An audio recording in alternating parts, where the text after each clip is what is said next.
کہ جو بھول مجھ سے ہوئی اس پر مواخذہ نہ کیجیے اور میرے معاملے میں مجھ پر مشکل نہ ڈالیے۔ پھر دونوں چلے، یہاں تک کہ رستے میں ایک لڑکا ملا تو خضر نے اسے مار ڈالا۔ موسیٰ نے کہا کہ آپ نے ایک بے گناہ شخص کو ناحق بغیر قصاص کے مار ڈالا، یہ تو آپ نے بری بات کی۔ خضر نے کہا کیا میں نے نہیں کہا تھا کہ تم سے میرے ساتھ صبر نہیں ہو سکے گا؟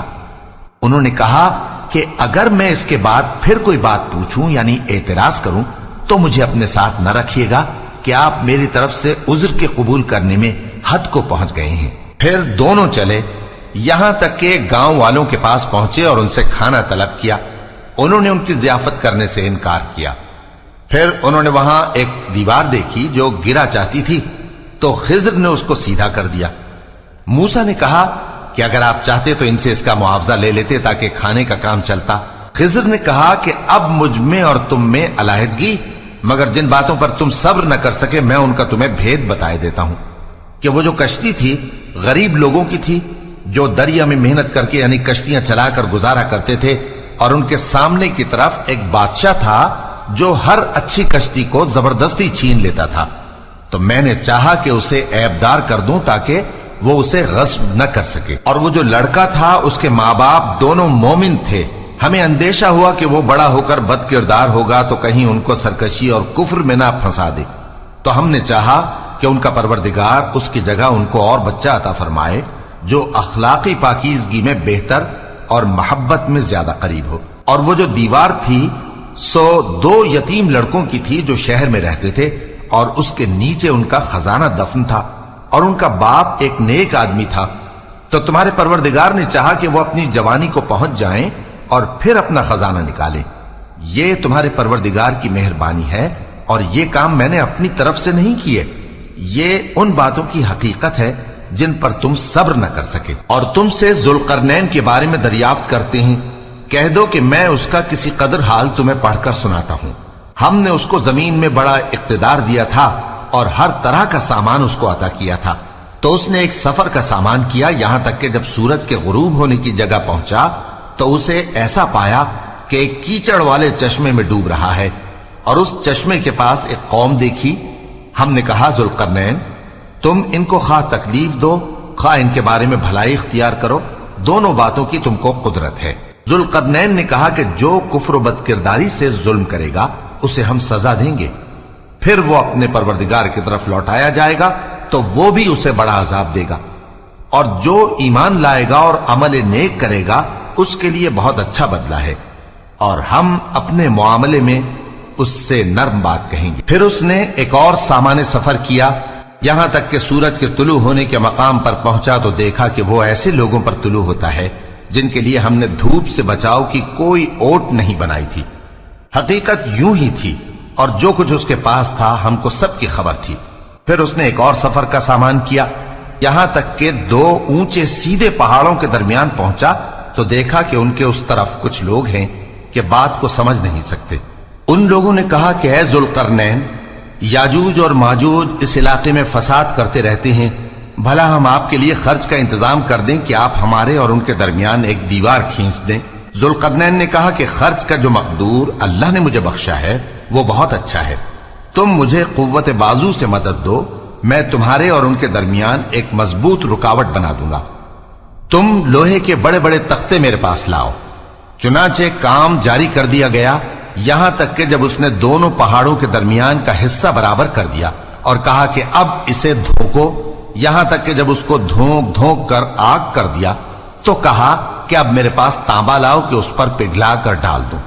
پھر ان میں یہ قدرت نہ رہی کہ اس پر چڑھ سکیں، اور نہ یہ طاقت رہی کہ اس میں نقب لگا سکیں۔ بولا کہ یہ میرے پروردگار کی مہربانی ہے، پھر جب میرے پروردگار کا وعدہ آ پہنچے گا تو اس کو ڈھا کر ہموار کر دے گا، اور میرے پروردگار کا وعدہ سچا ہے۔